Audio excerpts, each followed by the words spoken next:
PGRS సహా ప్రజల నుంచి వచ్చే అర్జీలను మానవీయ కోణంలో పరిష్కరించాలని ముఖ్యమంత్రి చంద్రబాబు అధికారులకు దిశానిర్దేశం చేశారు. మారుతున్న కాలానికి అనుగుణంగా పని విధానాన్ని మార్చుకుంటూ పాలనాపరమైన సామర్థ్యాలను పెంచుకోవాలని పిలుపునిచ్చారు. మంత్రులు, అధికారులు కేవలం కార్యాలయాలకే పరిమితం కాకుండా క్షేత్రస్థాయిలో పర్యటిస్తేనే వాస్తవ పరిస్థితులకు అనుగుణంగా సరైన నిర్ణయాలు తీసుకోగలుగుతామని పేర్కొన్నారు. ముఖ్యమంత్రి నారా చంద్రబాబు నాయుడు రాష్ట్ర సచివాలయంలోని ఆర్టీజీఎస్ కేంద్రం నుంచి వివిధ శాఖల పనితీరుపై ఉన్నతాధికారులతో సమీక్షా సమావేశం నిర్వహించారు. ఈ సమావేశంలో సీఎస్ సాయి ప్రసాద్, డీజీపీ హరీష్ కుమార్ గుప్తా సహా పలువురు ఉన్నతాధికారులు పాల్గొన్నారు. ఈ సందర్భంగా ముఖ్యమంత్రి మాట్లాడుతూ పీజీఆర్ఎస్ సహా ప్రజల నుంచి వచ్చే అర్జీలను అధికారులు మానవీయ కోణంలో అర్జీదారుల స్థానంలో ఉండి ఆలోచించి పరిష్కరించాలని దిశానిర్దేశం చేశారు. సమస్యల కోసం వచ్చే పౌరులతో ఉద్యోగులు, అధికారులు సౌమ్యంగా వ్యవహరించాలని, ఇందుకోసం సాఫ్ట్ స్కిల్స్ అలవర్చుకోవాలని స్పష్టం చేశారు. మారుతున్న కాలానికి అనుగుణంగా పని విధానాన్ని మార్చుకుంటూ పాలనాపరమైన సామర్థ్యాలను పెంచుకోవాలని పిలుపునిచ్చారు. మంత్రులు, అధికారులు కేవలం కార్యాలయాలకే పరిమితం కాకుండా క్షేత్రస్థాయిలో పర్యటిస్తేనే వాస్తవ పరిస్థితులకు అనుగుణంగా సరైన నిర్ణయాలు తీసుకోగలుగుతామని పేర్కొన్నారు. సాంకేతికత అందుబాటులోకి వచ్చాక ఫైళ్ల క్లియరెన్స్ సులభతరమైందని, ఉద్యోగులు వినూత్నంగా ఆలోచించకపోతే వ్యవస్థలు నిర్వీర్యమవుతాయని ఆయన అభిప్రాయపడ్డారు. రాష్ట్రంలో కొన్ని రాజకీయ పార్టీలు కుట్రలు పన్నుతూ ప్రతి అంశాన్ని రాజకీయం చేయటమే కాకుండా సంఘటనలకు కులం, మతం, రంగు పులుముతూ వివాదాస్పదంగా మారుస్తున్నాయని ముఖ్యమంత్రి మండిపడ్డారు. ఫేక్ ప్రచారాల ద్వారా ఉద్యోగులను, అధికారులను బదనాం చేస్తూ ప్రభుత్వాన్ని టార్గెట్ చేస్తున్నారని, ఇలాంటి తప్పుడు ప్రచారాలను, విద్వేషాలను అదుపు చేయడంలో అధికారులు మరింత అప్రమత్తంగా ఉండాలని ఆదేశించారు. ఇక శాంతి భద్రతల గురించి మాట్లాడుతూ ఇటీవల కాలంలో మానసిక సమస్యలు, డ్రగ్స్, గంజాయి వంటి వ్యసనాల వల్ల కొందరు తప్పుదారి పట్టి నేరాలకు పాల్పడుతున్నారని ఆందోళన వ్యక్తం చేశారు. అయితే 2019 నాటి పాత కేసులను సైతం ఇప్పుడు ట్రేస్ చేసి నిందితులకు శిక్షలు పడేలా చేస్తున్నామని, తప్పు చేసిన వాడు ఎప్పటికీ తప్పించుకోలేడనే విషయాన్ని ప్రజల్లోకి తీసుకువెళ్లాలన్నారు. అలాగే వాహనాల నెంబర్ ప్లేట్ల విషయంలో నిబంధనలను, ప్రమాణాలను పక్కాగా అమలు చేయాలని స్పష్టం చేశారు. రాబోయే డిసెంబర్ నెలలో క్వాంటమ్ కంప్యూటర్ లాంచ్ చేయాల్సి ఉన్నందున ఈలోగా క్వాంటమ్ పార్కు, సెమీ కండక్టర్ల పార్క్ ఏర్పాటుకు అవసరమైన చర్యలు వేగవంతం చేయాలని అధికారులను ఆదేశించారు. వీటితో పాటు రాష్ట్రంలో పచ్చదనం పెంపు, పరిసరాల పరిశుభ్రత, నీటి భద్రత, భూగర్భ జలాల పెంపు, నీటి వనరుల సంరక్షణ మరియు నదీ జలాలను కాలుష్యం నుంచి కాపాడటం వంటి పర్యావరణ అంశాలకు అత్యంత ప్రాధాన్యత ఇవ్వాలని ముఖ్యమంత్రి చంద్రబాబు అధికారులకు స్పష్టం చేశారు.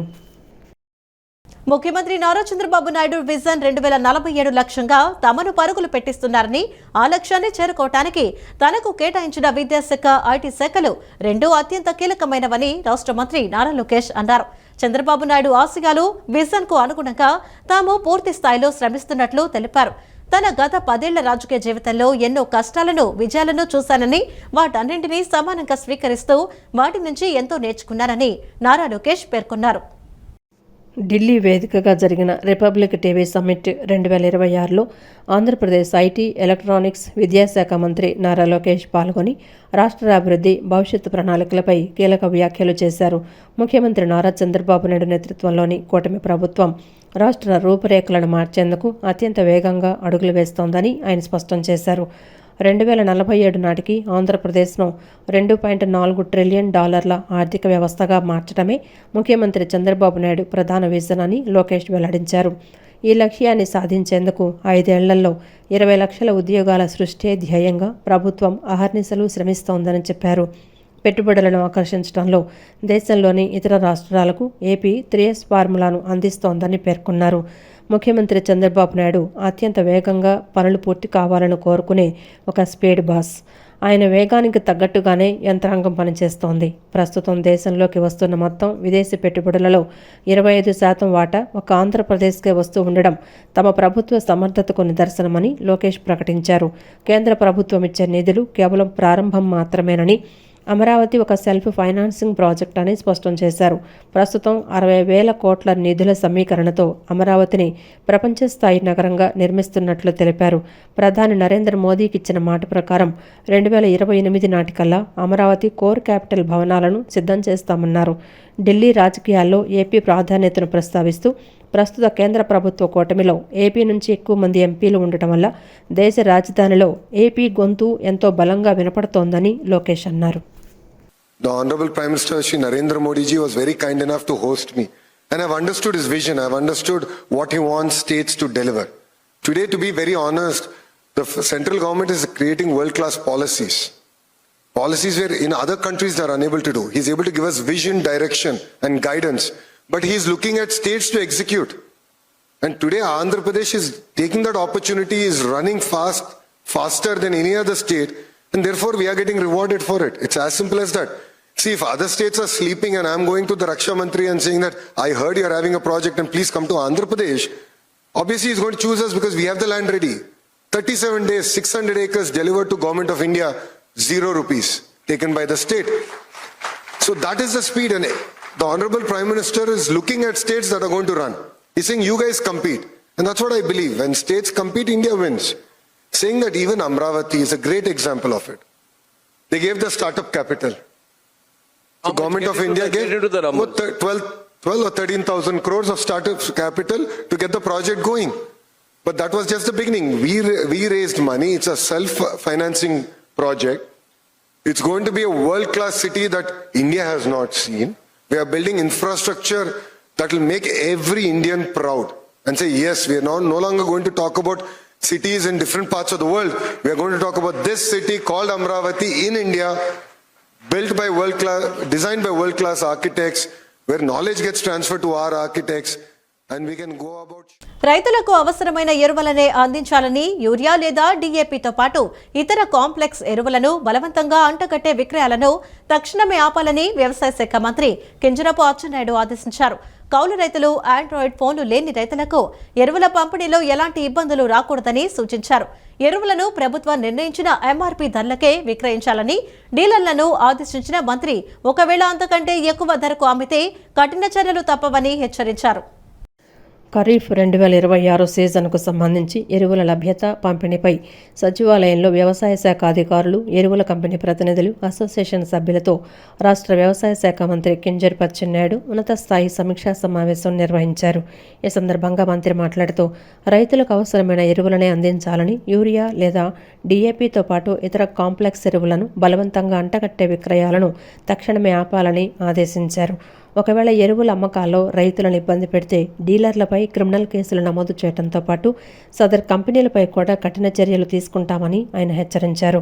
ప్రస్తుతం రాష్ట్రంలో అవసరమైన మేర కన్నా ఎక్కువ ఎరువుల నిల్వలు అందుబాటులో ఉన్నాయని, యూరియా సరఫరాలో ఎలాంటి కొరత లేకుండా ముందస్తు చర్యలు తీసుకోవాలని స్పష్టం చేశారు.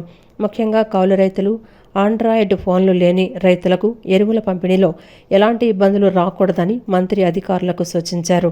ఎరువుల బుకింగ్ యాప్ నిర్వహణను సజావుగా సాగించాలని, ఓటీపీ ఆలస్యం కాకుండా మెసేజ్ లింకులు వేగంగా వచ్చేలా సాంకేతిక చర్యలు తీసుకుంటామని చెప్పారు. అలాగే నానో యూరియా ప్రయోజనాలపై రైతులకు అవగాహన కల్పించడంతో పాటు ప్రస్తుతం రైతుల్లో సహజ వ్యవసాయంపై ఆసక్తి పెరుగుతున్నందున సాధ్యమైనంత మేర రసాయన ఎరువుల వినియోగాన్ని తగ్గించేలా చూడాలన్నారు. విచ్చలవిడిగా అధిక ఎరువులు వాడటం వల్ల జరిగే నష్టాలపై రైతులను అప్రమత్తం చేయాలన్నారు.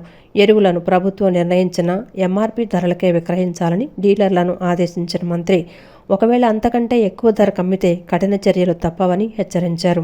యూరియా పక్కదారి పట్టకుండా నిరోధించడానికి ప్రత్యేక విజిలెన్స్ బృందాలను ఏర్పాటు చేస్తున్నామని, రాష్ట్ర వ్యాప్తంగా విక్రయించే ప్రతి ఎరువుల బస్తాకు పూర్తి లెక్క ఉండాలని స్పష్టం చేశారు. గత ప్రభుత్వంలో అక్రమాలు, ఇబ్బందులు సృష్టిస్తే అసలు ఉపేక్షించేది లేదని, ఈ ప్రభుత్వానికి రైతుల ప్రయోజనాలే అత్యంత ప్రాధాన్యమని మంత్రి అచ్చెన్నాయుడు తేల్చి చెప్పారు. డ్రగ్స్ అనేది ఒక వ్యక్తికో, కుటుంబానికో లేదా ఒక గ్రామానికో పరిమితమైన సమస్య కాదని, ఇది ప్రపంచవ్యాప్త మహమ్మారి అని ఈగల్ ఐజీపీ ఆకే రవికృష్ణ ఆందోళన వ్యక్తం చేశారు. డ్రగ్స్, గంజాయి నిర్మూలన కోసం తాము ప్రత్యేకంగా 1972 టోల్ ఫ్రీ నెంబర్తో 24 గంటలు పనిచేసే కాల్ సెంటర్ను ఏర్పాటు చేసినట్లు తెలిపారు. డ్రగ్స్ పై సమాచారం ఇచ్చేవారు తమ పేరు, ఊరు, ఫోన్ నెంబర్ చెప్పాల్సిన అవసరం లేదని, కేవలం సమాచారం అందిస్తే ఈగల్ బృందం రంగంలోకి దిగి కఠిన చర్యలు తీసుకుంటుందని ఆయన భరోసా ఇచ్చారు. అంతర్జాతీయ డ్రగ్స్ వ్యతిరేక దినోత్సవాన్ని పురస్కరించుకొని ఎన్టీఆర్ జిల్లా ఈగల్ డిపార్ట్మెంట్ ఆధ్వర్యంలో దుర్గామల్లేశ్వర సిద్ధార్థ మహిళా కళాశాల నుండి బెన్ సర్కిల్ వరకు అవగాహన వాగ్దాన్ ర్యాలీ నిర్వహించారు. ఈ ర్యాలీని ఈగల్ ఐజీపీ ఆకే రవికృష్ణ ముఖ్య అతిథిగా విచ్చేసి ప్రారంభించారు. అంతకుముందు కళాశాలలో జరిగిన అవగాహన సదస్సులో ఆయన మాట్లాడుతూ అంతర్జాతీయ డ్రగ్స్ వ్యతిరేక దినోత్సవం వెనుక ఉన్న చారిత్రక నేపథ్యాన్ని వివరించారు. 1839 సంవత్సరంలో చైనాలోని యువత అంతా ఓపియం వ్యసనానికి బానిసలై దేశ భవిష్యత్తు అంధకారంలో పడినప్పుడు నాటి చింగ్ డైనెస్టీ రాజు ఆదేశాల మేరకు లించు అనే అధికారి గ్వాంగ్జా సిటీకి వెళ్లారని తెలిపారు. అక్కడ చైనా యువతను సర్వనాశనం చేస్తున్న బ్రిటిష్ వ్యాపారాల నుండి సుమారు 20,000 చెస్టల్ ఓపియంను స్వాధీనం చేసుకుని 1839 జూన్ 26న పూర్తిగా ధ్వంసం చేశారని గుర్తు చేశారు. ఈ చారిత్రక సంఘటనను పురస్కరించుకుని ఐక్యరాజ్య సమితి జూన్ 26ను అంతర్జాతీయ డ్రగ్స్ మరియు అక్రమ రవాణా వ్యతిరేక దినోత్సవంగా ప్రకటించిందని ఆయన పేర్కొన్నారు. డ్రగ్స్ అనేది ఒక వ్యక్తికో, ఒక కుటుంబానికో లేదా ఒక గ్రామానికో పరిమితమైన సమస్య కాదని, ఇది ప్రపంచవ్యాప్త మహమ్మారి అని ఐజీపీ ఆందోళన వ్యక్తం చేశారు.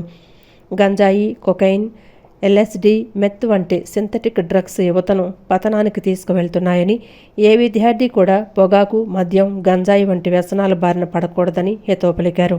సమాజంలో విజయవంతమైన వ్యక్తులకు, పతనమైన వ్యక్తులకు ఉన్న తేడా వారి అలవాట్లేనని స్పష్టం చేశారు. గంజాయి మహమ్మారి వల్ల ఎన్నో కుటుంబాలు రోడ్డున పడుతున్నాయని ఆందోళన వ్యక్తం చేశారు.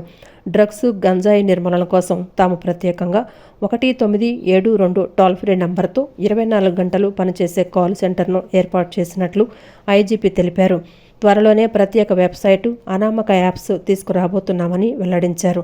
సమాచారం ఇచ్చేవారు తమ పేరు, ఊరు, ఫోన్ నెంబర్ చెప్పాల్సిన అవసరం లేదని, కేవలం సమాచారం అందిస్తే ఈగల బృందం రంగంలోకి దిగి కఠిన చర్యలు తీసుకుంటుందని ఆయన భరోసా ఇచ్చారు. కాబట్టి ఏ వ్యసనం వైపు ఈ విద్యార్థి వెళ్ళకూడదు. ఈ వ్యసనాలన్నీ ఎందుకు పనికిరావు. అది పొగాకు ఉత్పత్తులు కావచ్చు, మద్యం కావచ్చు, గంజాయి కావచ్చు, సింథటిక్ డ్రగ్స్ కావచ్చు, ఓపియాట్స్ కావచ్చు.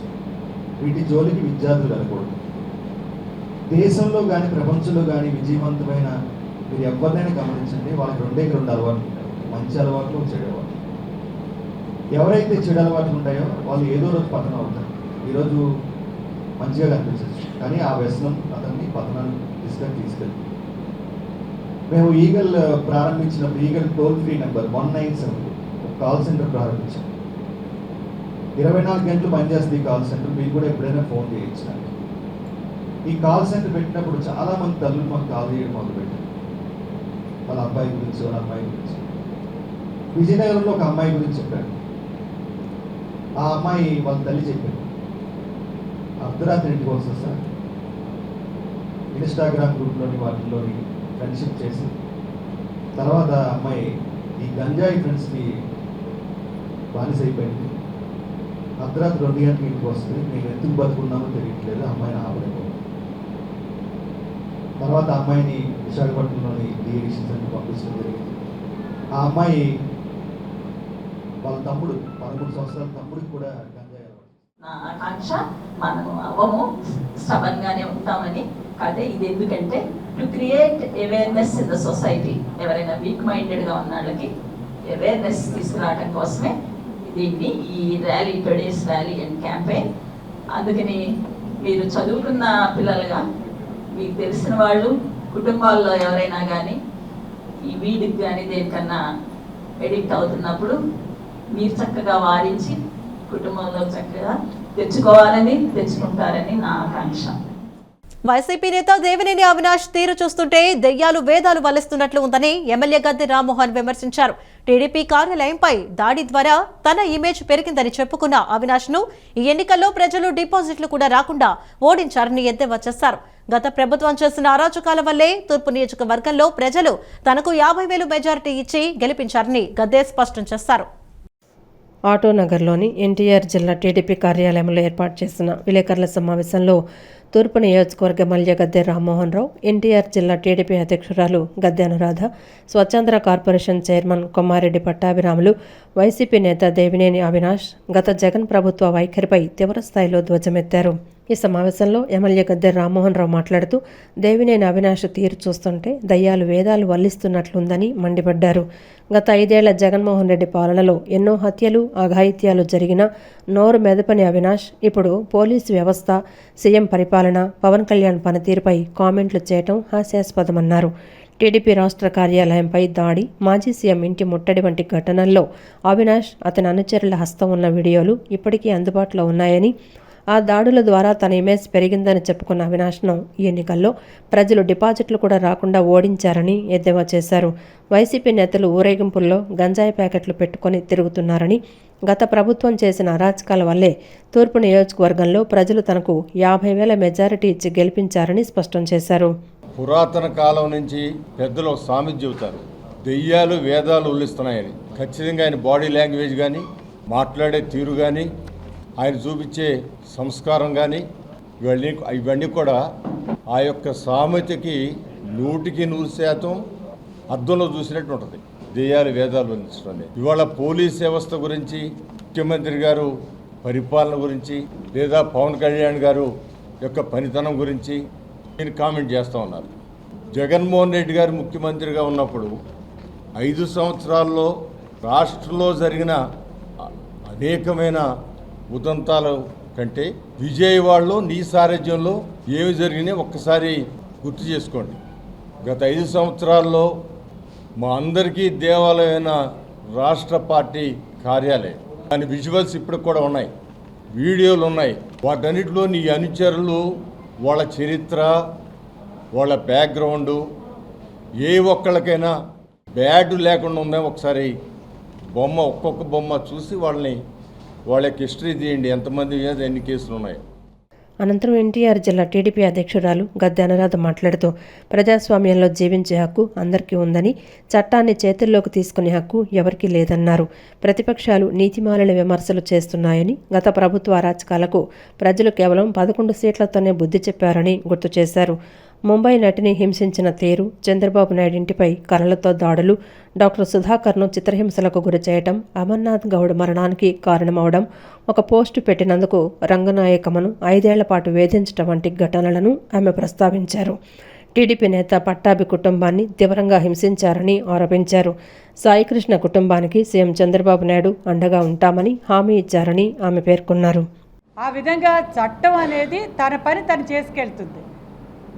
మరి కానీ ప్రతిపక్షాలు మాత్రం వాళ్ళ అలవాటు వాళ్ళు చేతిలోకి తీసుకోవటం, మరి ఎక్కడ అవకాశం దొరుకుతుందా అని చెప్పి కులాల మధ్య, మతాల మధ్య చిచ్చు పెట్టడం, వర్గాల మధ్య చిచ్చు పెట్టి వాళ్ళ హక్కుల్ని వాళ్ళు ఉపయోగించుకోవటం కాదు, చిక్కుల్ని తెచ్చిపెట్టడానికి వాళ్ళు ఎప్పుడూ ప్రయత్నం చేస్తారు.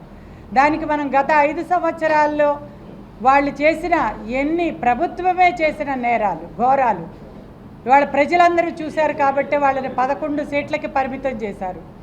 మనందరికీ కూడా గుర్తుండే ఉంటుంది కాదంబరి జత్వానీ కేసు.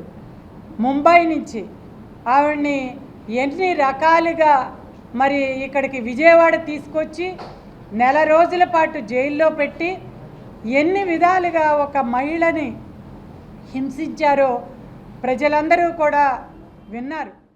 అనంతరం స్వచ్ఛాంధ్ర కార్పొరేషన్ చైర్మన్ పట్టాభి మాట్లాడుతూ దేవినేని అవినాష్ తమకు నీతి పాఠాలు చెప్పడం విడ్డూరంగా ఉందన్నారు. గతంలో టీడీపీలో ఉన్నప్పుడు జగన్కు అర్హత లేదన్న అవినాష్ నేడు వైసీపీలో చేరి చంద్రబాబు, లోకేష్లను విమర్శించడం సిగ్గుచేటన్నారు.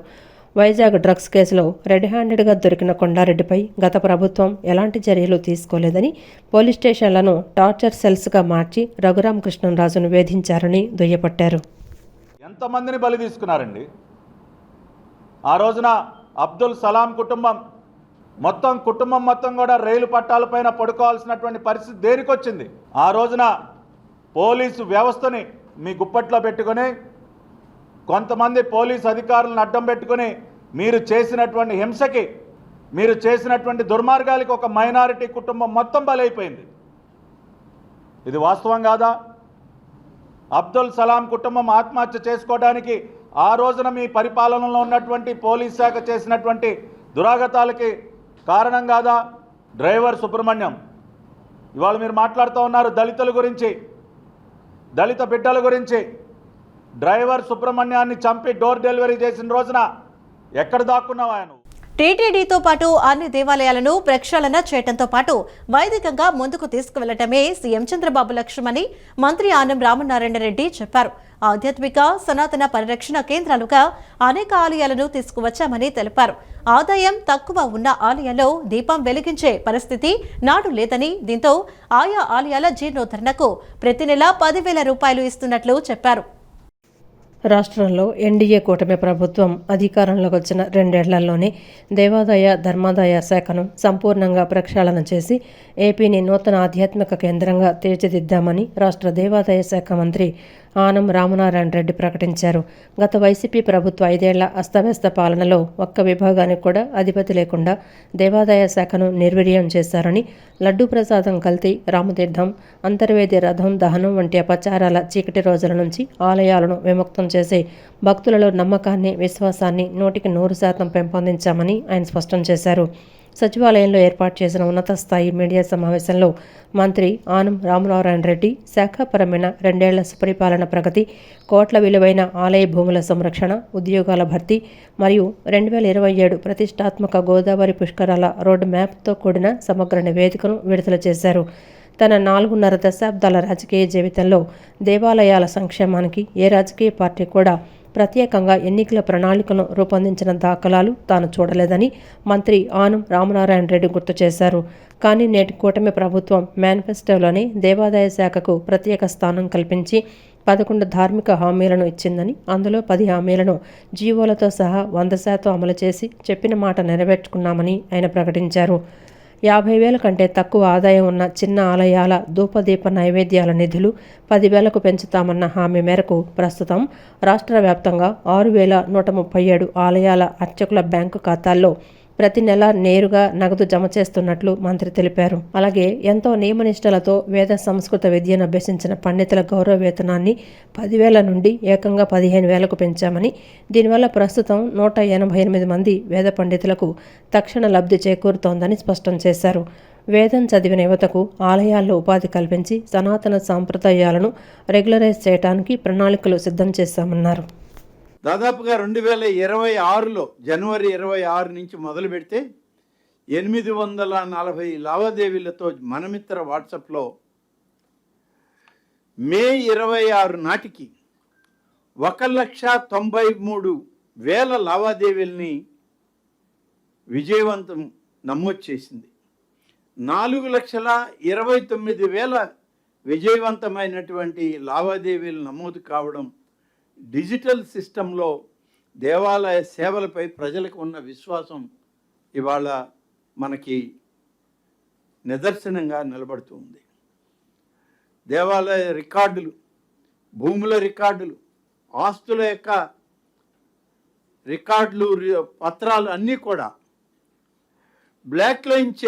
బ్లాక్ చైన్ సిస్టంతో ఇవాళ ఎక్కడ ఏదైతే రెవెన్యూ డిపార్ట్మెంట్లో సామాన్య రైతుల యొక్క రిజిస్ట్రేషన్ పత్రాలని వాళ్ళకి ఇచ్చే ప్రయత్నం, రాజముద్రతో కూడుకున్నటువంటి పత్రాలను వాళ్ళకి ఇస్తున్నాము. దేవాలయ భూములకు కూడా అంతే విధానంలో రికార్డులని ఇవాళ తయారు చేస్తూ ఉన్నాం. వాటిని అన్నిటిని కూడా తయారు చేయడానికి మనం పని చేస్తూ ఉన్నాం. 970 ధర్మకర్తల మండలిని ఈ ప్రభుత్వం వచ్చాక కొత్తగా పాలక వర్గాల్ని నియమించడం జరిగింది. ఇప్పటికే వాళ్ళందరూ పాలకవర్గ సభ్యులుగా, పాలకవర్గ చైర్మన్లుగా వాళ్ళు ప్రమాణ స్వీకారాలు చేసి ఆలయ పరిపాలనలో భాగస్వాములు అయ్యారు. ఇంకా 449 ఆలయాలు ఉన్నాయి చేయవలసినవి. ఈ 449 కూడా వివిధ దశల్లో పెండింగ్లో ఉన్నాయి. కొన్ని కోర్టుల్లో ఉన్నాయి. పార్టీని నమ్ముకుని పనిచేస్తున్న కార్యకర్తలు నేడు మన మధ్య లేకపోయినా వారి కుటుంబాలకు అండగా నిలబడటం తమ నైతిక బాధ్యతగా భావిస్తున్నామని ప్రభుత్వ విప్ బోండా ఉమామహేశ్వరరావు అన్నారు. సభ్యత్వ నమోదు సమయంలో కార్యకర్తలకు కల్పించిన ప్రమాద బీమా సదుపాయాల ద్వారా అర్హులైన కుటుంబాలకు ఆర్థిక భరోసా కల్పిస్తున్నామని చెప్పారు. కార్యకర్తల సంక్షేమం విషయంలో ముఖ్యమంత్రి నారా చంద్రబాబు నాయుడు ప్రత్యేక శ్రద్ధ చూపుతున్నారని అన్నారు. కార్యకర్తల కుటుంబాలకు ఏ కష్టం వచ్చినా ప్రభుత్వం, పార్టీ అండగా నిలవాలనే సంకల్పంతో ముందుకు సాగుతున్నామని వెల్లడించారు.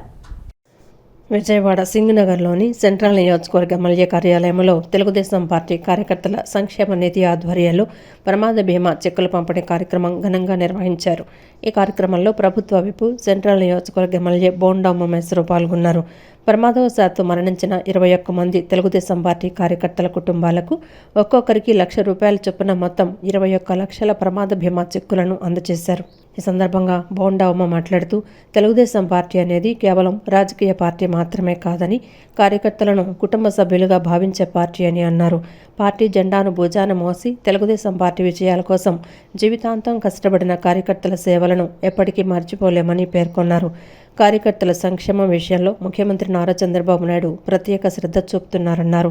కార్యకర్తల కుటుంబాలకు ఏ కష్టం వచ్చినా ప్రభుత్వం, పార్టీ అండగా నిలవాలనే సంకల్పంతో ముందుకు సాగుతున్నామని వెల్లడించారు. గతంలో కూడా 140 మంది కార్యకర్తల కుటుంబాలకు, అంతకుముందు మరో 30 మంది కుటుంబాలకు ప్రమాద బీమా చెక్కులు అందజేసినట్లు గుర్తు చేశారు. గత 2 సంవత్సరాలలో వందలాది మంది కార్యకర్తల కుటుంబాలకు పార్టీ తరపున ఆర్థిక సహాయం అందించడం జరిగిందన్నారు. పార్టీ కోసం అహర్నిశలు శ్రమించిన కార్యకర్తల కుటుంబాలను ఆదుకోవడం ద్వారా వారి సేవలకు గౌరవం చెల్లిస్తున్నామని చెప్పారు. తెలుగుదేశం పార్టీని నమ్ముకొని పనిచేసిన ఒక్క కార్యకర్తను కూడా మర్చిపోమని, వారి కుటుంబాలకు భవిష్యత్తులో కూడా ఆర్థికంగా, సామాజికంగా అన్ని విధాలా అండగా ఉంటామని హామీ ఇచ్చారు. కార్యకర్తల సంక్షేమమే పార్టీ బలమని, కార్యకర్తల కుటుంబాల్లో ఆత్మవిశ్వాసం నింపడమే ఈ కార్యక్రమం లక్ష్యమని పేర్కొన్నారు. ఈ కార్యక్రమంలో టీడీపీ రాష్ట్ర కార్యనిర్వహణ కార్యదర్శి దాసరి ఉదయశ్రీ, ఎమ్మెల్యే కార్యాలయ కార్యదర్శి గంటా కృష్ణమోహన్, మాజీ కార్పొరేటర్లు పిర్య జగదాంబ, ఎరబోతు శ్రావణి తదితర నాయకులు, కార్యకర్తలు పాల్గొన్నారు. ఇది వస్తాయా రావా అని అనుకున్నారు, కానీ మాకు గుర్తుంది వాళ్ళు చేసినటువంటి సేవ మాకు గుర్తుంది. మమ్మల్ని నమ్ముకుని ఎవరైతే పనిచేస్తారో వాళ్ళని విడిచిపెట్టే సమస్య లేదు. వాళ్ళు మా మధ్య లేకపోయినా ఆ కుటుంబాలకు అండగా నిలబడాలని అనుకున్నా ఇవాళ నిలబడ్డాం. మరి అందరికీ కూడా అండగా ఉండి ₹1,00,000 చొప్పున 21 మందికి ఇచ్చాం. గతంలో ఒక 40 మందికి ఇచ్చాం. ఇట్లాగే దానికి ముందు కూడా 30 మందికి ఇచ్చాం. అంటే నిరంతరం ఈ 2 సంవత్సరాల్లో 100కు పైన మా కార్యకర్తలు చనిపోయిన వాళ్ళకి ఆదుకున్నాం. తప్పనిసరిగా ఇది మాకు సంతోషంగా ఉంది. ఏది ఏవైనా నమ్ముకున్న కార్యకర్తకు వమ్ము చేయకుండా ఆ కుటుంబాలకు అండగా నిలబడుతూ భవిష్యత్తులో కూడా చేయగలిగినంత వరకు వాళ్ళకి ఆర్థికంగా అన్ని రకాలుగా కూడా అండగా ఉంటామని తెలియజేసుకుంటూ వాళ్ళందరికీ కూడా ఈ సందర్భంగా నివాళులు అర్పిస్తాం. కృష్ణలంక మాజీ సీఐ నాగరాజు నిజాయితీ కల అధికారి అని, అలాంటి వ్యక్తిపై కేసు నమోదు చేయడం సరికాదని ఆయన మద్దతుదారులు అన్నారు. కృష్ణలంక పోలీస్ స్టేషన్లో బాధ్యతలు స్వీకరించినప్పటి నుండి రౌడీయిజంపై ఉక్కుపాదం మోపారని, ఆయన ఇక్కడ ఉండటం వల్లే తాము ప్రశాంతంగా ఉన్నామని వెల్లడించారు. తప్పుగా ప్రవర్తిస్తే లేదా వేధింపులకు గురి చేస్తే వారికి తమదైన శైలిలో కౌన్సిలింగ్ మరియు ట్రీట్మెంట్ ఇచ్చి నేరాలను అదుపులోకి తెచ్చారని అన్నారు. కృష్ణలంక మాజీ సీఐ నాగరాజ్కు మద్దతుగా కృష్ణలంక ప్రాంతంలో ర్యాలీ నిర్వహించారు. ఈ ర్యాలీలో స్థానిక మహిళలు, యువత పాల్గొని ఆయనకు సంఘీభావం ప్రకటించారు. ఈ సందర్భంగా వారు మాట్లాడుతూ, సీఐ నాగరాజు కృష్ణలంక పోలీస్ స్టేషన్లో బాధ్యతలు స్వీకరించినప్పటి నుండి రౌడీయిజంపై ఉక్కుపాదం మోపారని, ఆయన ఇక్కడ ఉండడం వల్లే తాము ప్రశాంతంగా ఉన్నామని స్థానికులు ఈ సందర్భంగా కొనియాడారు. ముఖ్యంగా కృష్ణలంక ఏరియాలో యువతను పాడు చేస్తున్న గంజాయి బ్యాచ్ ఆగడాలను సీఐ నాగరాజు పూర్తిగా అరికట్టారని స్థానికులు గుర్తు చేశారు. ఆడపిల్లలపై ఎవరైనా తప్పుగా ప్రవర్తిస్తే లేదా వేధింపులకు గురిచేస్తే వారికి తమదైన శైలిలో కౌన్సిలింగ్ మరియు ట్రీట్మెంట్ ఇచ్చి నేరాలను అదుపులోకి తెచ్చారని చెప్పుకొచ్చారు. గత ప్రభుత్వ హయాంలో రాత్రి 10 గంటల తర్వాత మహిళలు బయటకు వెళ్లాలంటేనే భయపడే పరిస్థితి ఉండేదని, కానీ నాగరాజు వచ్చాక ఆ భయం పోయిందని మహిళలు పేర్కొన్నారు. కేసులో పూర్తిస్థాయి విచారణ అనంతరం మాత్రమే నిజానిజాలు వెలుగులోకి వస్తాయని, అప్పటి వరకు సీఐ నాగరాజును అరెస్టు చేయవద్దని కోరారు. గంజాయి అనే కుర్రోడు ఎవరు లేరు, ఈయన లేరు, సస్పెండ్ అవుతారని ఒక్క న్యూస్ రాగానే 100 మంది వాలిపోయారు. మీరు ఒక్కసారి రాత్రిపూట మీరు కెమెరాలు పెట్టి చూడండి. రాత్రి 11-12ంటికి ఆ bar wine shop centre RK bar దగ్గర రోడ్ల మీద నిలబడి ఉంటారు కుర్రోళ్ళు. రోడ్డు మీదే తాగుతుంటారు. ఎవరైనా వెళ్ళి సరదాగా నవీన్ రెడ్డి అని అతను చనిపోయాడు కదా, దానికి నవీన్ రెడ్డి అనే అతను మా బామ్మరిది అవుతాడు వరుసకి, మా చుట్టమే. మరి అతన్ని చంపేశాడు కదా ఇతను దారుణంగా. అది చావు కాదా? ఇంతమంది ఇన్ని క్వశ్చన్లు వేస్తున్నారు కదా, మా వాడు చంపేశాడు, మా వాడిని చంపేశారు, సిఐ గారు చంపేశారని. అతని చేతిలో చచ్చిపోయారు కదా, వీళ్ళందరి ప్రాణాలు కాదా? మా ప్రజా సమస్యలను తెలుసుకునే వ్యక్తులు ప్రజాస్వామ్యంలో ఉంటే ఒక గవర్నమెంట్ ఎంప్లాయీ వ్యక్తి వచ్చి ప్రజాస్వామ్యానికి వ్యతిరేకంగా కాకుండా ఆ ప్రజల దుర్వినియోగం ఇచ్చేయకుండా ప్రజలను కాపాడే వ్యక్తి ఆ గవర్నమెంట్ ఎంప్లాయీ ఒకడే. అది పోలీస్ డిపార్ట్మెంట్లో హోంశాఖలో ఉన్న సిఐ గారు నాగరాజు లాంటి వాళ్ళని. ఇదే రాణిగారి తోటలో నా చిన్నప్పుడు నేను పల్లపరాజు గారిని చూశాను. ఆ పల్లపరాజు గారిని ధీటుగా తర్వాత మళ్ళీ చూడాల్సిన వ్యక్తి ఎవరైనా ఉన్నారంటే సిఐ నాగరాజు. అలాంటి సిఐ నాగరాజు గారి మీద మీరు అనుచిత వ్యాఖ్యలు మీరు ఎప్పుడూ చూడకూడదు.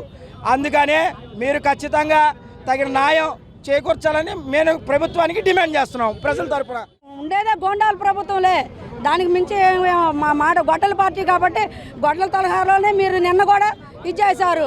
చేసిన తర్వాత మరి మాకు సపోర్ట్గా ఒక సిఐకి సపోర్ట్గా వెళ్ళాలి. కానీ మీ ఎంత చూస్తాం, మీకు అలా చూస్తాం, మీకు ఎలా చూస్తాం అంటే ఏం చెప్తారండి సమాధానం? మాకు సిఐ గారు మా కృష్ణలంకలో మాకు ఎటువంటి ఇబ్బంది లేదు. 2 సంవత్సరాల నుంచి ఆయన వల్ల దయచేసి ఆయన్ని సేవ్ చేయవలసిందిగా మీ తరపు నుంచి మేము కోరుకుంటున్నామండి. ప్రజల నుండి వచ్చే ప్రతి ఫిర్యాదును బాధ్యతగా స్వీకరించి క్షేత్రస్థాయిలో పరిశీలించి శాశ్వత పరిష్కారం అందించాలని విజయవాడ నగరపాలక సంస్థ కమిషనర్ ధ్యానచంద్ర అధికారులను ఆదేశించారు. మున్సిపల్ సేవల కోసం రూపొందించిన పురమిత్ర యాప్లో నమోదవుతున్న ఫిర్యాదులను కూడా ఎప్పటికప్పుడు పర్యవేక్షించాలని తెలిపారు. ప్రజల నమ్మకాన్ని నిలబెట్టే విధంగా పారదర్శకంగా సమర్థవంతంగా పనిచేయాలని అధికారులకు సూచించారు. ప్రజల నుండి వచ్చే ప్రతి ఫిర్యాదును బాధ్యతగా స్వీకరించి క్షేత్రస్థాయిలో పరిశీలించి శాశ్వత పరిష్కారం అందించాలని విజయవాడ నగరపాలక సంస్థ కమిషనర్ ధ్యానచంద్ర అధికారులను ఆదేశించారు. ఈ ఉదయం ప్రధాన కార్యాలయంలోని కమాండ్ కంట్రోల్ రూమ్లో నిర్వహించిన ప్రజా ఫిర్యాదుల పరిష్కార వేదికలో కమిషనర్ పాల్గొని ప్రజల వినతులను స్వీకరించారు. ప్రధాన కార్యాలయంతో పాటు జోనల్ కార్యాలయాల్లో నిర్వహించిన ప్రజా ఫిర్యాదుల కార్యక్రమాలను వీడియో కాన్ఫరెన్స్ ద్వారా సమీక్షించిన కమిషనర్ గతంలో వచ్చిన ఫిర్యాదుల పరిష్కార స్థితిని శాఖాధిపతులతో చర్చించారు. ప్రజలకు ఇబ్బందులు కలిగించే సమస్యలను ఆలస్యం చేయకుండా వెంటనే పరిష్కరించాలని సూచించారు. మున్సిపల్ సేవల కోసం రూపొందించిన పురమిత్ర యాప్లో నమోదవుతున్న ఫిర్యాదులను కూడా ఎప్పటికప్పుడు పర్యవేక్షించాలని తెలిపారు. ప్రజలిచ్చిన ఫిర్యాదులను ఒక శాఖ నుండి మరో శాఖకు మళ్లించడం కాకుండా సంబంధిత అధికారులు స్వయంగా స్పందించి సమస్యలకు పరిష్కారం చూపాలని కమిషనర్ స్పష్టం చేశారు. శాఖలన్నీ పరస్పర సమన్వయంతో పనిచేసి ప్రజలకు మెరుగైన సేవలు అందించాలని పేర్కొన్నారు. ఈ సోమవారం జరిగిన ప్రజా ఫిర్యాదుల పరిష్కార వేదికలో మొత్తం 21 ఫిర్యాదులు అందినట్లు అధికారులు తెలిపారు. వీటిలో పట్టణ ప్రణాళికా శాఖకు సంబంధించిన అక్రమ నిర్మాణాలు 8, రోడ్ల ఆక్రమణలు వంటి అంశాలపై ఎక్కువ ఫిర్యాదులు నమోదు కాగా రెవెన్యూ 2, ఇంజనీరింగ్ 5, ప్రజారోగ్య శాఖలకు సంబంధించినవి 4, యూసీడీ 2 ఫిర్యాదులు కమిషనర్ దృష్టికి తీసుకొచ్చారు.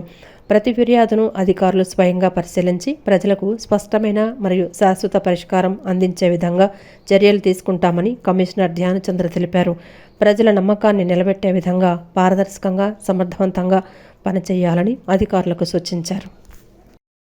ఎమ్మెల్యే సుజనా చౌదరి నో దందా నో చందా అనే స్పష్టమైన నినాదంతో పనిచేస్తూ నియోజకవర్గాన్ని అభివృద్ధి పదంలో నిలుపుతున్నారని మాజీ కార్పొరేటర్ అబ్దుల్ ఖాదర్ తెలిపారు.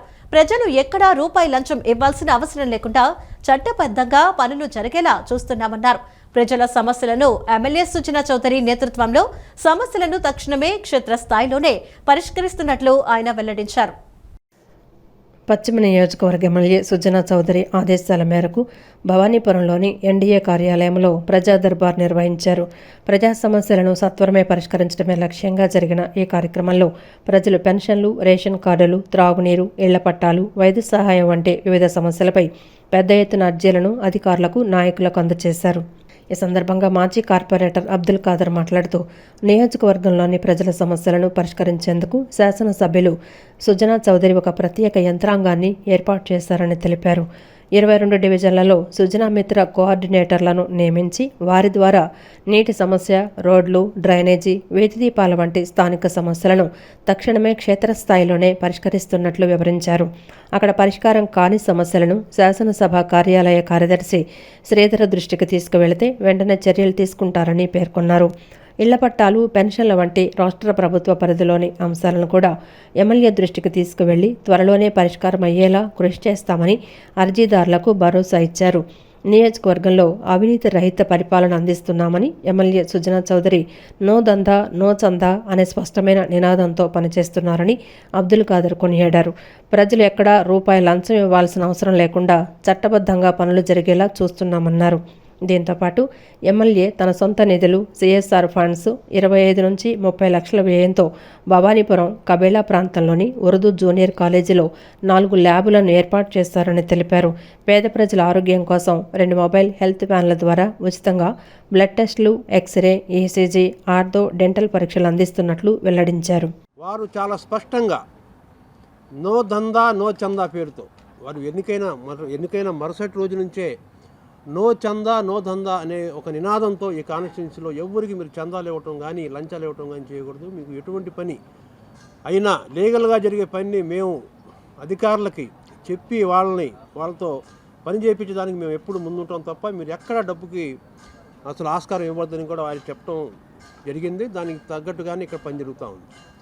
వీటితో పాటు ఇంకా స్వయంగా సుజనా చౌదరి గారు వారి సొంత నిధులతో వారికి సంబంధించిన బడా పారిశ్రామికవేత్తల దగ్గర సిఎస్ఆర్ ఫండ్స్తో ఇక్కడ భవానీపురం మన కబేళా ప్రాంతంలో ఉన్న జూనియర్ ఉర్దూ కాలేజీకి 4 ల్యాబ్స్ వారి సొంత నిధులతో దాదాపుగా 25 నుంచి 30 లక్షల రూపాయలు విలువ గల ల్యాబ్స్ అక్కడ ఏర్పాటు చేయడం జరిగింది. అట్లాగే అదే కాలేజీలో వారు పరిశీలనకి పర్యటనకు వచ్చినప్పుడు అక్కడ పిల్లలు మధ్యాహ్నం భోజనం నిమిత్తం వెళ్ళిపోతున్నారు, వెళ్ళి తిరిగి రావట్లేదని అక్కడ ప్రిన్సిపాల్ వారి దృష్టికి ఆ సమస్యను తీసుకురాగా వారు తక్షణమే మాట్లాడి వారికి సంబంధించిన మనుషులతో అక్కడ మధ్యాహ్నం భోజనం ఏర్పాటు చేయడం జరిగింది. దాన్ని ప్రామాణికంగా తీసుకుని ఈ రాష్ట్ర ప్రభుత్వం కూడా గౌరవ మంత్రివర్యులు నారా లోకేష్ గారు కూడా అదే పద్ధతిలో రాష్ట్ర వ్యాప్తంగా ఉన్న జూనియర్ కాలేజీల్లో మధ్యాహ్న భోజనం పథకం కూడా ఇదే స్ఫూర్తితో పెడతం జరిగిందని కూడా ఈ సందర్భంగా నేను అనంతరం జనసేన నాయకుడు బాడిద శంకర్ మాట్లాడుతూ పశ్చిమ నియోజకవర్గ ప్రజల సమస్యల పరిష్కారం కోసం ఈ కార్యాలయంలో ప్రతిరోజు ప్రజా దర్బార్ నిర్వహిస్తున్నట్లు తెలిపారు. పెన్షన్లు, ఇళ్ల పట్టాలు, విద్యుత్తు, రోడ్ల సమస్యలు ఉన్నవారు ఈ అవకాశాన్ని సద్వినియోగం చేసుకోవాలని కోరారు. పెద్ద హాస్పిటల్కి పంపించి సమస్య పరిష్కారం కోసం ఎనలేని కృషి. మరి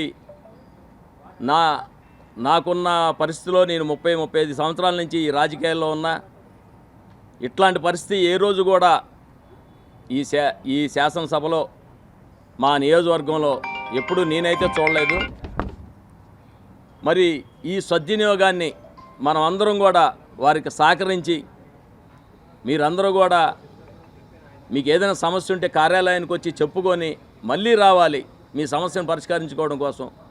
ఇంటి సమస్య కానీ, మెడికల్ సమస్య కానీ, విద్య సమస్య కానీ, పేద ప్రజలు ఇక్కడ నివసించేది ఎక్కువ పేద ప్రజలు, మిడిల్ క్లాస్, మీరందరూ కూడా ఈ సద్వినియోగాన్ని సుజనా చౌదరి గారు ఏర్పాటు చేసిన ఈ మంచి అవకాశాన్ని ప్రతి ఒక్కరూ కూడా వినియోగించుకోవాలని మీ ద్వారా కోరుకుంటున్నాను. రాష్ట్రంలో ఆర్టీసీలో దాదాపు 8,000 మంది అవుట్సోర్సింగ్ సిబ్బంది పనిచేస్తున్నారని ఏఐటీయూసీ రాష్ట్ర కార్యనిర్వాహక కార్యదర్శి నాగసుబ్బారెడ్డి అన్నారు. దీనికి సంబంధం లేకుండా అరకొర జీతాలు ఇస్తున్నారని, ప్రభుత్వం అధికారులు సూచించిన జీతాలను కూడా ఆర్టీసీ అమలు చేయడం లేదన్నారు. ప్రభుత్వ రంగంలోని వివిధ శాఖల అధికారులకు వేర్వేరుగా జీతాలు ఉన్నాయని, ఆర్టీసీలో కార్మికులకు జీతాలు దుర్మార్గంగా ఇస్తున్నారని అన్నారు. బ్యాంకుల్లో జీతాలు ఇస్తున్నా ఏటీఎం కార్డులు కాంట్రాక్టర్లు లాక్కుని వాళ్ల డబ్బులు డ్రా చేసుకుని మిగిలిన డబ్బులు మాత్రమే ఇస్తున్నారని చెప్పారు. ఆర్టీసీలో పనిచేసే వారికి ఆబ్కాస్లో చేర్పించాలని కోరారు. దశల వారీ ఆందోళనకు సిద్ధమవుతున్నామని తెలిపారు. APSRTC PTD outsourcing employees union రాష్ట్ర స్థాయి సమావేశం హనుమాన్పేటలోని దాసరి భవన్లో జరిగింది. సమావేశంలో ఏఐటీయూసీ రాష్ట్ర ప్రధాన కార్యదర్శి వెంకట సుబ్బయ్య మీడియాతో మాట్లాడారు. ఆర్టీసీలో పనిచేస్తున్న అవుట్సోర్సింగ్ కాంట్రాక్టు ఉద్యోగులు పాల్గొన్నారని అన్నారు. ప్రభుత్వ, ప్రైవేట్ రంగంలో కొన్ని లక్షల మంది అవుట్సోర్సింగ్ కార్మికులు పనిచేస్తున్నారని అన్నారు. సుప్రీంకోర్టు ఉత్తర్వుల మేరకు 26,000 రూపాయల జీతాలు ఇవ్వాలని కోరిన ఆచరణలో అమలు కాలేదన్నారు. ఆర్టీసీలో కూడా విద్యుత్ బస్సుల పేరిట 12 బస్సు స్టేషన్లు మూసివేయడానికి నిర్ణయించిందన్నారు. కాంట్రాక్టర్లు కార్మికుల జీతాలు దోచుకుంటున్నారని తెలిపారు. ఆర్టీసీలో కార్మికులకు జీతాలు దుర్మార్గంగా ఇస్తున్నారని అన్నారు. బ్యాంకుల్లో జీతాలు ఇస్తున్న ఏటీఎం కార్డులు కాంట్రాక్టర్లు లాక్కొని వాళ్ల డబ్బులు డ్రా చేసుకొని మిగిలిన డబ్బులు మాత్రమే ఇస్తున్నారని చెప్పారు. ఆర్టీసీలో పనిచేసే వారికి ఆబ్కాస్లో చేర్పించాలని కోరారు. దశల వారీ ఆందోళనకు సిద్ధమవుతున్నామన్నారు. అనేక రంగాలలో ఉన్నటువంటి కాంట్రాక్ట్ అవుట్సోర్సింగ్ కార్మికులు వారి సమస్యలపైన నిరంతరాయంగా ఉద్యమం జరుగుతోంది. ఈ ఆర్టీసీ డ్రైవర్ల ఆంకాల్ డ్రైవర్ల సమస్యల మీద, అదేవిధంగా ఆర్టీసీ అవుట్సోర్సింగ్ కార్మికుల సమస్యల మీద భవిష్యత్తులో మరి ఒక సమరశీల పోరాటానికి ఏఐటీసీ సిద్ధపడతా ఉంది.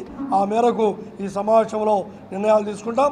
మరి మీరు మీ వైఖరి మార్చుకోకపోతే, మీ ప్రైవేటీకరణ విధానాలను మానుకోకపోతే రాబోయే కాలంలో మీకు మరి మీ ప్రభుత్వానికి పుట్టగతులు అని చెప్పేసి ఈ సందర్భంగా హెచ్చరిస్తా ఉన్నాం. ఏం చెప్తా ఉన్నారు, వెంటనే పిలిపించండి, మాట్లాడండి అని చెప్పి మాటలు చెప్తే తప్పించుకుంటున్నారు తప్ప దాని ఇంప్లిమెంటేషన్లో పూర్తిగా విఫలమవుతూ ఉన్నారు. కాబట్టి అందుకోసమే ఆర్టీసీ అవుట్సోర్సింగ్ ఉద్యోగులు ఏఐటీసీ అనుబంధంగా పనిచేసేటువంటి ఎంప్లాయీస్ యూనియన్ సంబంధించి ఈ ఆందోళనకు దశలవారీ ఆందోళనకు శ్రీకారం చుడతామని చెప్పేసి దేశవ్యాప్తంగా రాష్ట్ర వ్యాప్తంగా ప్రస్తుతం కొనసాగుతున్న ఎస్సీఆర్ ప్రక్రియపై ముస్లిం సమాజంలో తీవ్ర ఆందోళన వ్యక్తమవుతోందని మైనార్టీ హక్కుల పరిరక్షణ సమితి నేత ఫారూక్ షుబ్లీ, రాష్ట్ర అహ్లే సున్నత్ జమాత్ కన్వీనర్ సుహీ అల్తాఫ్ బాబా ఆందోళన వ్యక్తం చేశారు. ముస్లింల నిరక్షరాస్యతను ఆసరాగా చేసుకుని కొందరు భయాందోళనలు సృష్టిస్తున్నారని వారు మండిపడ్డారు. నిష్పక్షపాతంగా జరిగితే ఎస్ఐఆర్ వల్ల స్థానికులకు న్యాయం జరుగుతుందని, డబుల్ బెనిఫిట్స్ పొందేవారికి అడ్డుకట్ట పడుతుందని తెలిపారు. దేశవ్యాప్తంగా రాష్ట్ర వ్యాప్తంగా ప్రస్తుతం సాగుతున్న ఎస్ఐఆర్ ప్రక్రియపై ముస్లిం సమాజంలో తీవ్ర ఆందోళన వ్యక్తమవుతోందని మైనార్టీ హక్కుల పరిరక్షణ సమితి నేత ఫారూక్ షుబ్లీ, రాష్ట్ర అహ్లే సున్నత్ జమాత్ కన్వీనర్ సూఫీ అల్తాఫ్ బాబాలు పేర్కొన్నారు. గతంలో ఎన్ఆర్సీ సమయంలో వచ్చినటువంటి భయాందోళనలే ఇప్పుడు మళ్లీ కనిపిస్తున్నాయని వారు ఆవేదన వ్యక్తం చేశారు. విజయవాడ బందర్ రోడ్డులోని ఎన్నికల కమిషనర్ను కలిసి ఈ ప్రక్రియలో ఎదురవుతున్న పలు సమస్యలపై వారు వినతిపత్రం అందజేశారు. ముఖ్యమంత్రి నారా చంద్రబాబు నాయుడు నేతృత్వంలో ముస్లింలకు ఎలాంటి అన్యాయం జరగదని తాము 100% నమ్ముతున్నామని, అయితే క్షేత్రస్థాయిలో ఉన్న కొన్ని ప్రాక్టికల్ సమస్యలను ఈసీ దృష్టికి తీసుకువెళ్లామని చెప్పారు. ఇతర రాష్ట్రాల నుండి వచ్చి ఇక్కడ నివసిస్తున్న వారి ఓట్లు గల్లంతయ్యే అవకాశం ఉందని, పైగా ముస్లింల నిరక్షరాస్యతను ఆసరాగా చేసుకొని కొందరు భయాందోళనలు సృష్టిస్తున్నారని వారు మండిపడ్డారు. నిష్పక్షపాతంగా జరిగితే ఎస్ఐఆర్ వల్ల స్థానికులకు న్యాయం జరుగుతుందని, డబుల్ బెనిఫిట్స్ పొందే వారికి అడ్డుకట్ట పడుతుందని తెలిపారు. మైనార్టీ హక్కుల పరిరక్షణ సమితి ఆధ్వర్యంలో రాష్ట్ర వ్యాప్తంగా 65 నియోజకవర్గాల్లో హెల్ప్ డెస్క్లు ఏర్పాటు చేసి ఫామ్ 6, ఫామ్ 8 నమోదుపై అవగాహన కల్పిస్తున్నట్లు నేతలు వివరించారు. నిబంధనల ప్రకారం బూత్ లెవెల్ ఆఫీసర్లు, బూత్ లెవెల్ ఏజెంట్లు కలిసి రావాల్సి ఉన్నా క్షేత్రస్థాయిలో అది జరగడం లేదని, బిఎల్ఓలు బిజీగా ఉంటూ ఫారాలు చేతిలో పెట్టి పూర్తి చేయమంటున్నారని విమర్శించారు. 1 నెల రోజుల సమయం ఏమాత్రం సరిపోదని, అందుకే ఎస్ఐఆర్ గడువును పొడిగించాలని కోరారు. అలాగే ఆన్లైన్ ప్రక్రియలో ఆధార్ కార్డు, ఓటర్ ఐడీల్లోనే పేర్ల స్పెల్లింగ్స్, ఇంటి పేర్లు ముందు వెనుక ఉండడం వల్ల మిస్ మ్యాచ్ అని చూపిస్తూ దరఖాస్తులు తిరస్కరణకు గురవుతున్నాయని, సాంకేతిక ఇబ్బందులను ఈసీకి వివరించారు. దీనిపై ఎన్నికల కమిషనర్ సానుకూలంగా స్పందించారని, మతభేదాలు లేకుండా అందరికీ న్యాయం జరిగేలా సమగ్ర విచారణ జరిపి మంచి నిర్ణయం తీసుకుంటామని హామీ ఇచ్చారని వారు వెల్లడించారు. వాస్తవంగా ఎస్ఐఆర్ కనుక నిష్పక్షపాతంగా జరిగినట్టయితే కంపల్సరీ ముస్లిం సమాజానికి కాదు, అన్ని సమాజాలకి, స్థానికులకు ప్రత్యేకంగా అన్ని పథకాలు కూడా అందుతాయి. ఎందుకంటే ఎప్పుడైతే ఎక్కడో బీహార్ నుంచి, గుజరాత్ నుంచి, ఎక్కడెక్కడి నుంచి వచ్చిన వాళ్ళు ఇక్కడ ఉన్నారు, వాళ్ళు ఇక్కడ పథకాలు తీసుకుంటున్నారు, అక్కడ పథకాలు తీసుకుంటున్నారు. అది ఏదైతే ఉందో ఈ ఎస్ఐఆర్ ద్వారా అలాంటిది ఏమి ఉండదు. కంపల్సరీగా ఎక్కడోళ్ళు అక్కడే ఆ పథకానికి అర్హులవుతారు. వాళ్ళందరికీ కూడా స్థానికంగా ఉన్నటువంటి వాళ్ళందరూ కూడా మంచి లబ్ధి జరిగిద్దని చెప్పి తెలియజేసుకుంటూ, ఇది పూర్తిగా ఎలక్షన్ కమిషన్ ఇవాళ మన ఫారూక్ షుబ్లీ గారి ఆధ్వర్యంలో మనం కలవడం జరిగింది. వాడు కూడా చాలా సానుకూలంగా వాళ్ళు పూర్తిగా ముస్లిం అనేది, క్రిస్టియన్ అనేది, హిందువులు అనేది మాకేం లేదండి, అందరూ ఒకటే, మేము పూర్తిగా అందరికీ న్యాయం చేసే విధంగా ముందుకెళ్తాం. మరీ ముఖ్యంగా మైనారిటీ సమాజంలో, ముస్లిం సమాజంలో ఒక రకమైనటువంటి భయాందోళనకి కలిగించే విధంగా మీరు దీంట్లో కనుక మీ ఇది తీసేస్తే కనుక అది జరిగిపోతుంది, లేకపోతే ఇంకోటి జరిగిపోతుందని చెప్పేసి ఒక భయాందోళన క్రియేట్ చేసేటటువంటి ప్రయత్నం అనేది జరుగుతుంది. ఆ ప్రయత్నానికి మీరు కంప్లీట్గా అడ్డుకట్టేసి ఏదైతే అపోహలు ఉన్నాయో ఆ అపోహలను దూరం చేయాల్సినటువంటి బాధ్యత ఎలక్షన్ కమిషన్పై ఉందని చెప్పేసి ఈ రోజున ఎలక్షన్ కమిషన్ గారిని కలిసి ఇవ్వడం వినతి పత్రం ఇవ్వగానే ఆయన వీటన్నిటిపై కూడా సమగ్రంగా విచారణ జరిపి ఖచ్చితంగా దీనిపై మనం ఒక మంచి డిసిషన్ అనేది తీసుకుంటామని చెప్పేసి చాలా సానుకూలంగా స్పందించారు. ఆంధ్రప్రదేశ్ ఉప ముఖ్యమంత్రి జనసేన అధినేత పవన్ కళ్యాణ్ పై జై భీమ్ భారత్ పార్టీ వ్యవస్థాపక అధ్యక్షుడు సీనియర్ న్యాయవాది జడ శ్రావణ్ కుమార్ తీవ్రస్థాయిలో విరుచుకుపడ్డారు. విజయవాడలో మీడియాతో మాట్లాడుతూ పవన్ కళ్యాణ్ హావభావాలు, ఆయన మాట్లాడుతున్న విధానంపై సోషల్ మీడియాలో విపరీతంగా మీమ్స్, ట్రోల్స్ వస్తున్నాయని ఎద్దేవా చేశారు. ఈ శతాబ్దపు most comic person Pawan Kalyan అని, ఆయన సినిమాల్లో కంటే నిజ జీవితంలోనే అత్యంత అద్భుతంగా నటిస్తున్నారని వ్యాఖ్యానించారు. 10 మందిలో మాట్లాడుతున్నామని కనీస బాధ్యత లేకుండా మాట్లాడుతున్నారని, ఆయన ఉప ముఖ్యమంత్రి కాకుండా ఉంటే ప్రెస్ మీట్లో ఆయన మాటలకు నా పిఏ కూడా స్పందించడన్నారు. అసలు ఆయన వెంట ఒక సామాజిక వర్గం కళ్ళ మూసుకుని ఎలా నడుస్తుందో నాకు ఇప్పటికీ అర్థం కావటం లేదంటూ తీవ్ర వ్యాఖ్యలు చేశారు. 2019 వరకు రాష్ట్రంలో టీడీపీ ప్రభుత్వమే అధికారంలో ఉందని, మరి దానిపై పవన్ కళ్యాణ్ ఎందుకు నోరు మెదపరని శ్రవణ్ కుమార్ నిలదీశారు. కులం కుంపట్లోకి నన్ను లాగొద్దు అని మీరు చెప్పినటువంటి దిశానిర్దేశం అత్తారింటికి దారేదిలో ఇప్పటికీ మీకోసం ఒక ప్లేట్ ఉంది అని చెప్పినటువంటి డైలాగ్ అంత పాపులర్ అయింది సార్. నిజంగా ఎంత అద్భుతమైనటువంటి నటన అంటే, సినిమాల్లో నటించి, జీవితంలో నటించి, రాజకీయాల్లో నటించి, ఉప ముఖ్యమంత్రి అయిన తర్వాత కూడా మీ నటనకి అపూర్వమైనటువంటి స్వాగతం. మీ మాటలు వినటానికి నిన్న ఆయన నన్ను కులం కుంపటిలోకి రావద్దు, ఎమ్మెల్యేలందరూ రైజ్ చేయండి వాయిస్ అని అనగానే చప్పట్లు అనగానే అందరూ అక్కడ ఎదురుగా కూర్చొని చిటికలేసినట్టుగా చప్పట్లు కొడుతున్నారు. ఈ వార్తలు ఇంతటితో సమాప్తం. నమస్కారం.